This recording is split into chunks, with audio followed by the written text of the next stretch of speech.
so far north that it's pitch black at this time of year, all the way through to February. And I spent some time there avoiding rickets, but also developing a solar-powered navigation beacon. So this was to operate at very high latitudes, where it has to ride through the winter using almost no sunlight. So it was quite a design challenge. And so there's about 100 of those beacons currently blinking away and sending radio messages up there. And then, so after I left Edinburgh, I spent a couple of years at a company called Kinetic, their defence research. They were formerly the UK's defence research laboratory, and then they got privatised. And then there's a big controversial thing about all the people who make lots of money through the shares, who had some privileged knowledge about it. But anyway, I worked there just an engineer working on hybrid electric vehicles. And so this was one of them. It's a big six-wheeled electric vehicle monster truck thing. Before I came to Oxford to start a PhD, I started a PhD. I was supposed to go to the Maldives to do work on how to get Maldive Islands away from using diesel generators and instead displace that with solar, wind, and energy storage.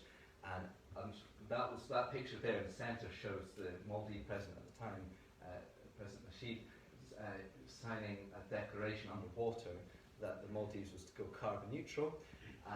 Shortly after he signed that, it was the reason it was underwater is because Maldive Isles, being the lowest lying civilizations around the world, will be the first to submerge when sea levels rise. And shortly after signing that, there was a coup, and so I had all my vaccinations. I was supposed to go to the Maldives, but there was a coup, so I didn't. But at the same time, my hot water tank wasn't working at home, and I'd been talking to Khalid, my friend from Edinburgh, about it, and chatting about, well, what can we do? So I started working on a little controller to try and make it work better, because it was using a lot of energy, and it was buying it at the wrong time, which meant I was getting big bills. So that became my PhD. My supervisor said, well, you haven't got anything else to do, you've got a stipend, you haven't actually got a research project anymore, why not? So I started working with that, and then so I mentioned Khalid, and then this is a little segue into how I met our co-founder of REN. So during the first couple of years of my PhD, I got involved in an electric car project with a friend of mine, Ren Kai. We went out to compete in the Shell Eco Marathon. There's Ren, and we added a bunch of different things to a small carbon fibre electric car, which won us an innovation award. We won the European competition.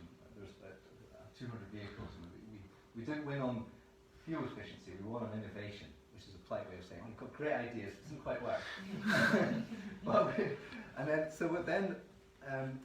We'd entered it 2 years, and it was the second year that we won. And we were going to go back for the third year, because wanted to try and win on efficiency. We managed to get the equivalent fuel efficiency of going from Oxford to Minsk on a pint of petrol. But actually that's not that impressive, because some of them were navigating the globe on a pint of petrol, equivalent when you do the sum.